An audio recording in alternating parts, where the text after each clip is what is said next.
Olá, pessoal. Estamos no IharaCast. Curtam bastante esse assunto, é um assunto bastante importante. Dissemine. Quanto mais curtidas a gente tiver nesse IharaCast, mais informações a gente vai ter disseminadas para o produtor. É um assunto bastante pertinente, que é o clima, fatores que influenciam a questão do plantio, a época do plantio, a época de semeadura, influenciam bastante a questão da própria safra. Então, curtam o máximo possível esse IharaCast para a gente disseminar informação, levar conhecimento e ajudar de alguma forma o produtor em relação à tomada da sua decisão.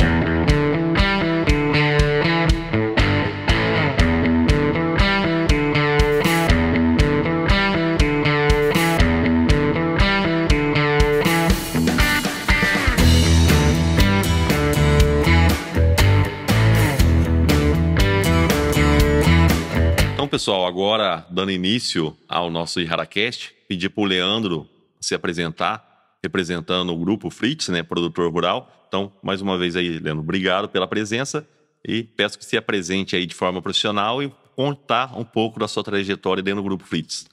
Então, obrigado pela participação, pelo convite de participar do IharaCast. Então, me chamo Leandro Baus, eu sou natural do Rio Grande do Sul e há 8 anos eu encaro o desafio de ajudar o Grupo Fritz a aumentar as produtividades. Então, eu estou lá desde 2015. O grupo cultiva as culturas de soja, milho, primeira safra, entrando no algodão, voltando no algodão nesse próximo ciclo. E também cultiva as culturas de milho safrinha e sorgo safrinha. E também culturas de coberturas, pensando em manutenção do sistema, aumento de carbono no solo, melhoria do perfil biológico do solo.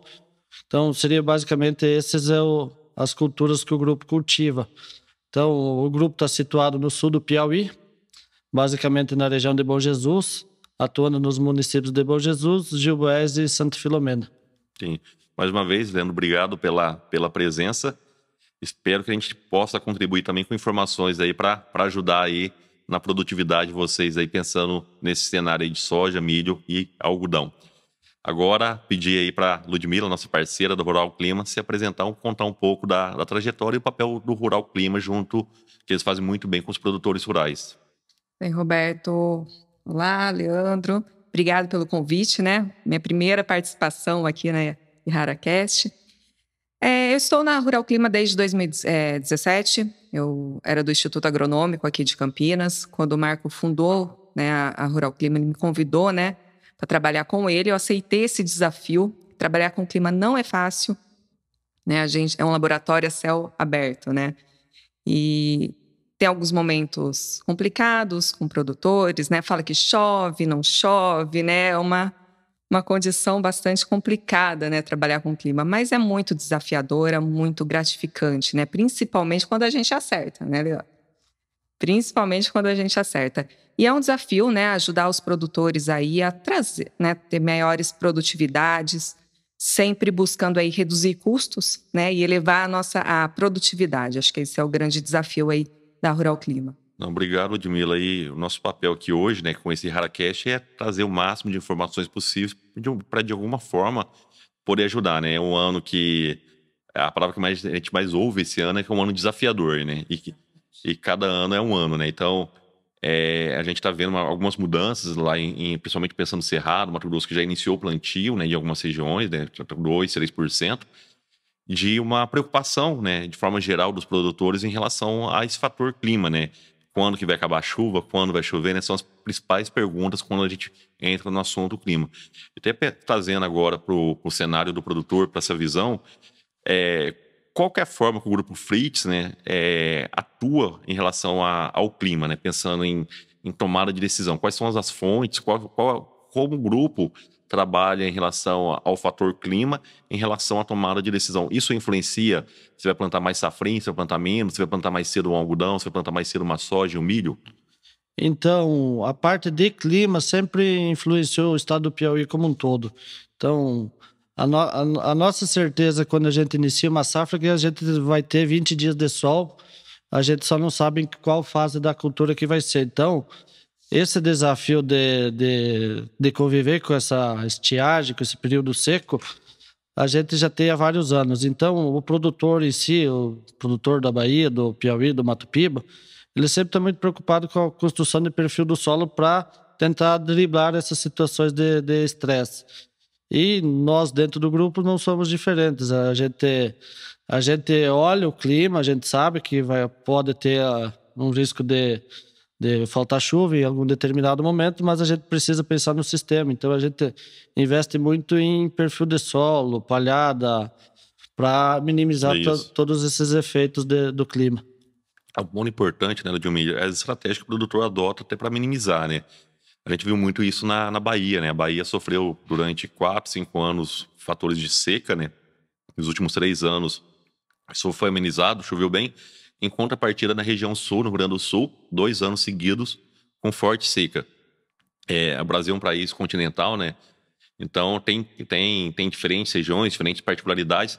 Então, o produtor precisa estar atento a essas oscilações em relação ao clima e fatores, né? Como Laninha, o Ninho que influencia, né? Esse ano a gente tá vendo várias oscilações e várias informações, né?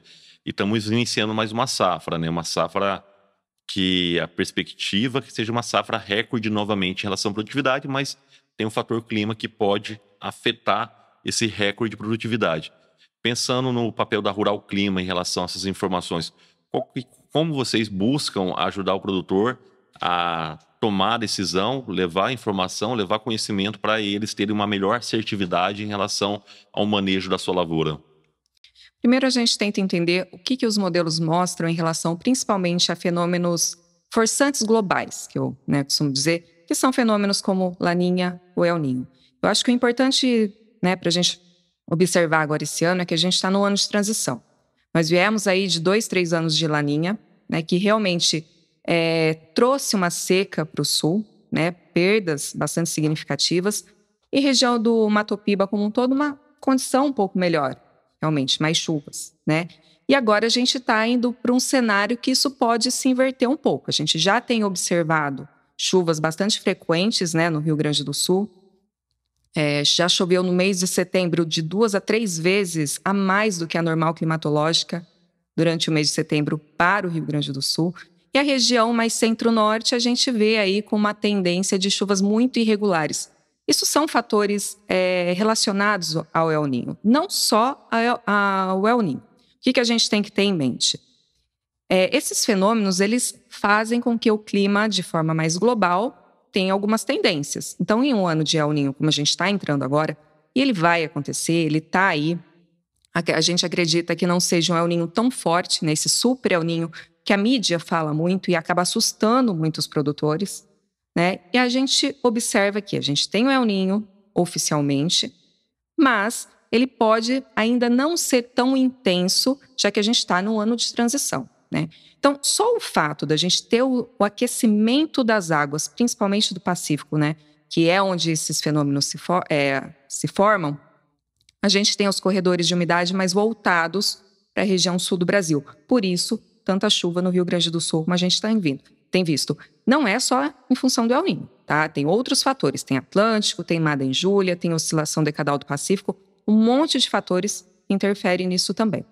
Mas o que a gente pode observar com essa tendência aí de El Ninho? Chuvas realmente mais voltadas para o sul do Brasil. Isso é fato. Então, a gente tem que ter na cabeça que as chuvas vêm melhores para o sul do que veio aí nesses últimos anos. Com alguns problemas, a gente tem visto, algumas áreas com enchentes, está chovendo muito. Eu falo assim, pensando um pouquinho fisicamente, Quando a gente tem uma atmosfera mais aquecida, ela acumula mais água. Ela vai acumulando água, E com isso, as chuvas começam a ficar mais distantes uma da outra. Só que quando despeja a água, vem aquele monte de água, Porque ela está mais carregada. Isso está acontecendo ali com o Rio Grande do Sul. A gente tem visto, volumes de chuvas mais elevados realmente. O que ele traz também, esse El Ninho? Chuvas irregulares na região central do Brasil, centro-norte do Brasil. Então, é o que a gente vai observar agora durante a primavera. Então, a gente tem chuvas, mas sempre acontecendo de forma muito manchada, muito irregular. Isso desde ali de região mais centro-norte do Paraná, Mato Grosso do Sul, toda a faixa central, sudeste e norte. Então, as chuvas, elas vão chegando. Chegou mais cedo, sim, Mesmo, né, muita gente querendo antecipar muito o plantio, a gente está numa época normal de, né, retorno das chuvas. E ela está acontecendo, porém, de maneira muito manchada. Isso é o que vai acontecer, inclusive, para a região ali do Piauí e Mato Piba. Então, a gente vai tendo chuvas, elas vão chegando agora ao longo do mês de outubro, aos poucos começa a avançar para essa região mais centro-norte, mas de maneira muito irregular ainda. E a gente pode se acostumar com essa condição ao longo da primavera. Então, são chuvas, tem chuvas, mas muito manchadas. Tá? A tendência até pensando na primavera, né? Essa oscilação se manter durante toda a primavera. Exatamente. Lugar chover um pouco mais, lugar chover um pouco menos. Exatamente. A gente começa a ter ao longo da segunda quinzena de outubro, principalmente, uma frequência maior de chuva na região central do Brasil, mas sempre acontecendo de forma muito manchada. Né? E o produtor vai ter que... Esse é um ano que eu falo, não dá para se programar muito em relação a plantio. Vou começar nesse talhão da fazenda e vou terminar naquele. Não, a gente vai ter que fazer um plantio buscando umidade. Não dá para fazer muito esse planejamento. Tá? Por isso que é importante a questão do escalonamento do plantio, né? Exatamente. Uma das estratégias, né, que são utilizadas pelos produtores, pensando não plantar tudo de uma vez, até pensando em manchas de chuvas e em períodos que chove um pouco mais e um pouco menos. E até pensando nisso, Leandro, pedir para você comentar um pouco do cenário dos últimos 2, 3 anos em relação a clima, né? Se foi um clima favorável à questão da soja, pensando na região de vocês, que vocês plantam, e pensando na perspectiva para essa próxima safra, né? Que vocês vão estar plantando aqui 20 dias, iniciando o plantio da soja, né? 20, 25 dias. Quais são as estratégias que vocês estão utilizando até para amenizar possíveis riscos de estiagem, falta de chuva? Então, os últimos 3 anos foram muito bom de volumes de chuvas, de distribuição. O último ano a gente teve alguns problemas em janeiro até a primeira quinzena de fevereiro, dentro de uma micro-região do sul do Piauí, teve isso aí. Então, a gente já vem do ano que foi com poucos volumes, então o nosso janeiro da última safra desse presente ano teve acumulado de 60 milímetros na média das fazendas, então a gente já conviveu com baixos volumes de chuva. Mas a perspectiva pensando em manejo é a gente seguir da forma como a gente vem trabalhando, escalonar ciclo de cultivares, época de plantio. Então, o manejo em si não vai mudar. Tanto é que, como eu falei no início, a gente tem os 20 dias de sol. Então, a gente não sabe. Eu não posso apostar todas as fichas numa cultivar precoce e num plantio cedo. Tanto é que se a primavera for seca, eu vou ter um potencial de produtividade menor. Da mesma forma, eu não posso atrasar o meu plantio, fazer o plantio mais tardio, usando um cultivar de ciclo mais longo, pensando que daqui a pouco eu posso ter um excesso de chuva no verão, né? Então, eu acho que o manejo em si ele vai seguir o mesmo, mas porém com um pouco mais de cautela, né? Como a Ludmila falou, que as chuvas vão ser irregulares, então a gente precisa ter uma condição de plantio mais assertiva, porque eu não tenho certeza de quando vai voltar a próxima chuva, né? Então, diferente de alguns anos, quando a gente planta com baixos volumes acumulados, contando que a soja germine e até germinar, eu tenho um período de 7, 10 dias, tem previsão marcando chuva, a gente faz muito isso aí, mas provavelmente essa próxima semeadura a gente vai com mais cautela, né? Importante, né? O ideal é que o mundo dos sonhos, né? O produtor plantasse chovesse todo dia, regularmente, né? A gente sabe que não é uma realidade hoje, né? Mas essas estratégias, né? Essas informações que a Rural Clima passa é muito importante para a tomada de decisão, né? E lembrando, né? Cada região tem a particularidade, né? Tem ano que chove mais no Rio Grande do Sul, tem ano que chove mais no Cerrado, né? Então é importante estar atento aí a esse cenário, né? Até perguntando também, Ludmila, mais uma curiosidade, nos últimos dias a gente viu uma oscilação muito forte da temperatura, recorde de temperatura em várias capitais, Mato Grosso, São Paulo, próprio Sul também. Isso já é fator do El Niño já atuando já no Brasil? Sim, o fato da gente ter esse aquecimento todo faz com que as temperaturas fiquem, em média, mais elevadas. Então, nós teremos daqui para frente, eu acredito assim, o clima é cíclico, né? Então, a gente tem períodos mais ou menos, falando um pouco de climatologia, cada 30 anos de períodos onde as fases positivas, onde a ocorrência de El Niños são mais frequentes, fases negativas, onde anos de laninha são mais frequentes. Nós estamos saindo de um período de laninhas mais frequentes e indo para um período onde os El Niños serão mais frequentes. É um consenso da Organização até Mundial da Meteorologia que vamos entrar aí numa fase ao longo desses próximos anos, numa fase mais quente. Sem entrar em aquecimento global, nada, mas nós já estamos num patamar de temperatura mais elevado. E com o El Niño, essas temperaturas ficam ainda mais elevadas. Então, os produtores vão ter que se acostumar com essa tendência de temperaturas mais elevadas. Realmente tivemos temperaturas bastante elevadas, até trazendo alguma preocupação, principalmente para café, citros, que estão na época de florada, né? Então, tivemos aí quase uma semana com temperaturas acima de 35 graus, né? O que pode trazer, a gente vai ver daqui a alguns dias se trouxe algum problema ou não para a florada ali de café. Acho que pontualmente algumas áreas onde principalmente não choveu, né, durante essa semana, porque entrou uma frente fria, trouxe chuvas, diminuiu um pouquinho a temperatura no limite, né? Então, produtores já bem preocupados com isso. Mas, de maneira geral, a tendência é de que em períodos sem chuvas durante esse ano, as temperaturas se elevem bastante. E a gente vai ver esse choque térmico, igual a gente viu agora essa semana aqui no Sudeste, né, região Centro-Sul. Então, sobe muito as temperaturas e, de repente, entra a frente fria, chove e a temperatura lá para baixo. Então, esse choque térmico a gente vai ter bastante. E, com isso, é um ano com muitos riscos de tempestades, granizo, né? Então, até para produtores que trabalham com estufa aqui na região, né, de Campinas, que tem bastante também, tomar cuidado, porque pode trazer realmente alguns danos até para essa parte mais civil aí nas lavouras, né? Mas é um ano com bastante risco para esses extremos. É importante, né? Importante mencionar isso até para tomar a decisão e verificar, né, a questão dos momentos, a questão da época e a realidade, a particularidade de cada região, né? E um ponto que você comentou dos fatores climáticos, né, macros, né, El Niño, Laninha. Eu não sei se tem mais, se é só o El Niño, Laninha. E normalmente quanto tempo que dura esses períodos? 3, 4 anos historicamente? Ou isso varia de acordo aí com...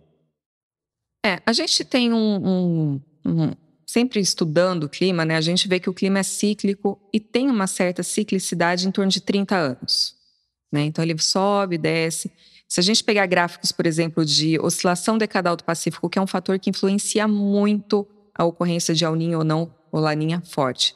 Né? A gente está com uma oscilação decadal do Pacífico que nada mais é do que diferença de pressão em alguns pontos, né, do oceano.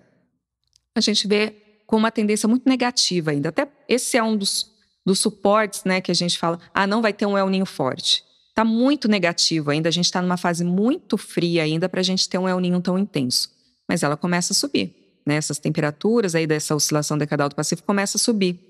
E aí a gente pode ter uma condição de um El Niño mais forte, talvez safra 24, 25.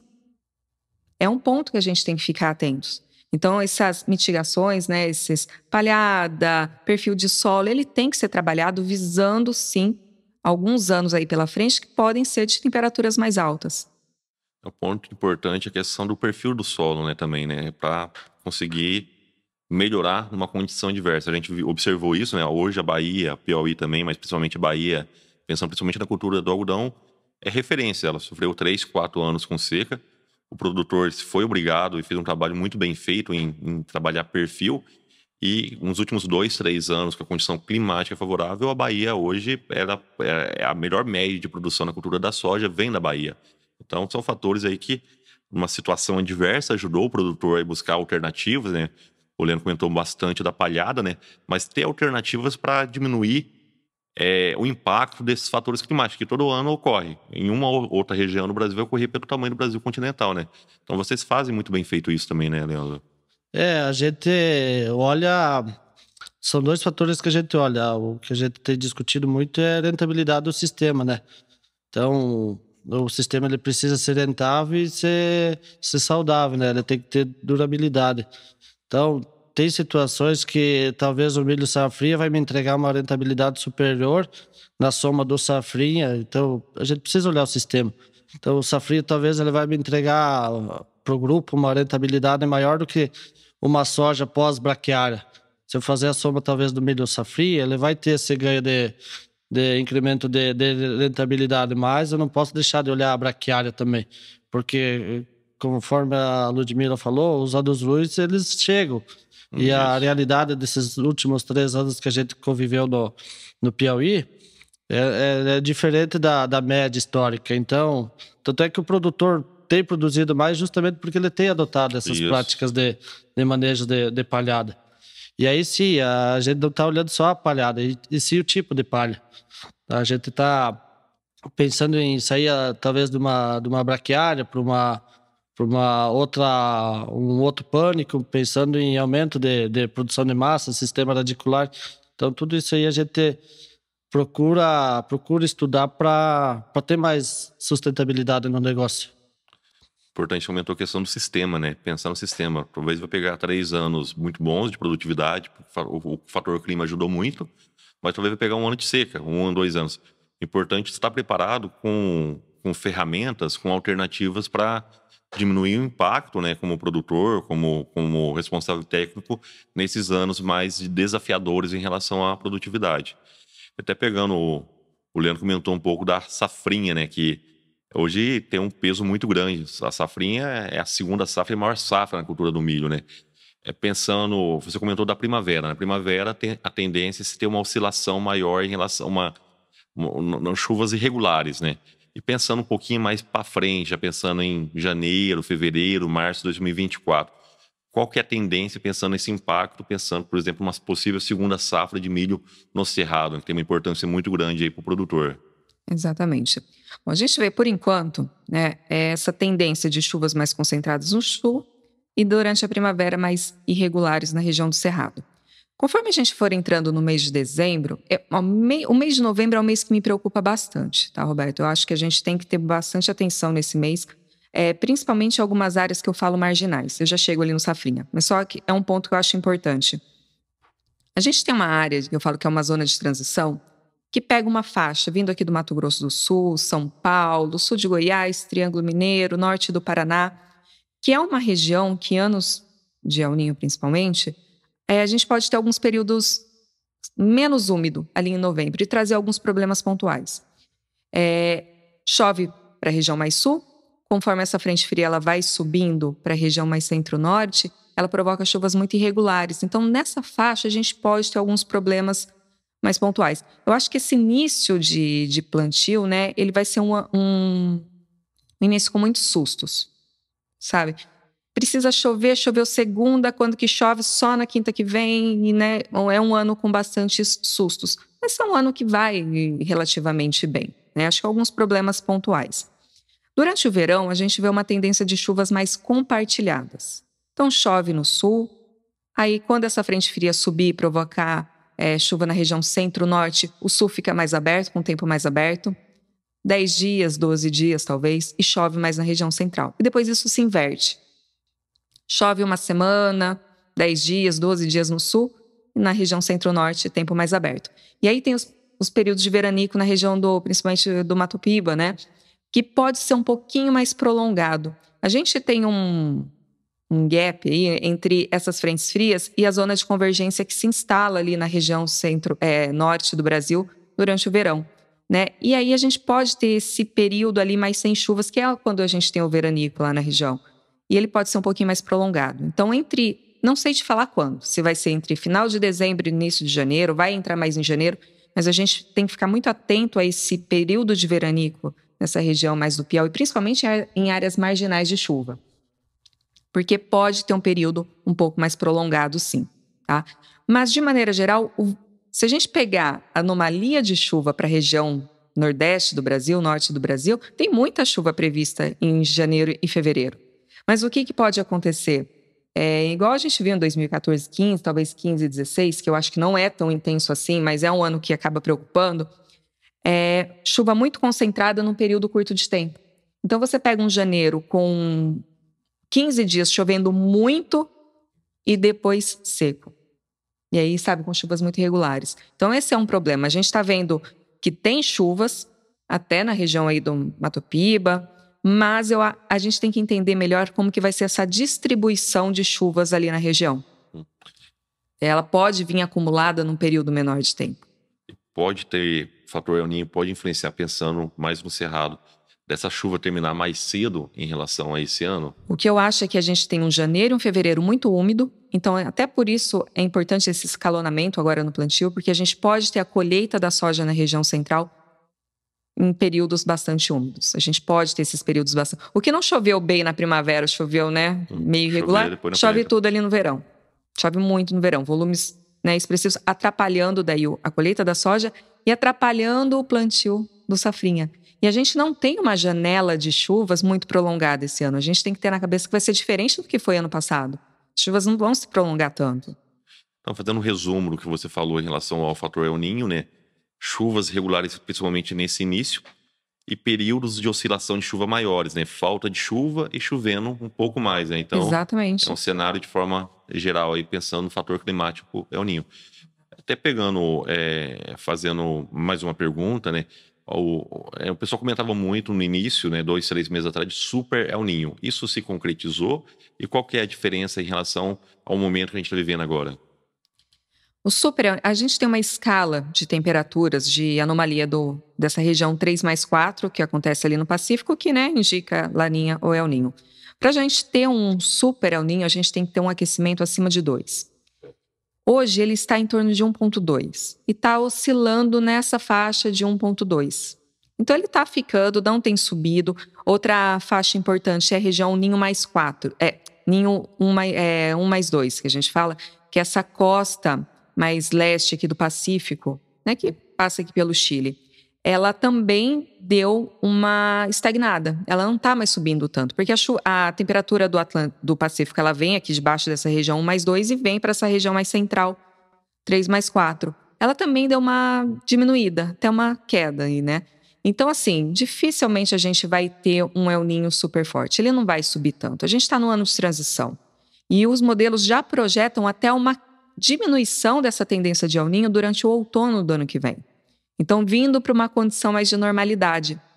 Só que é uma característica essas temperaturas diminuírem um pouco e depois ganharem um acréscimo bastante intenso. Então, por isso que nos preocupa um pouco mais essa safra 24-25. Tá? E esse aquecimento aí que a gente ainda vai ter durante o verão, ele vai, né, influenciar nesse corte prematuro de chuvas.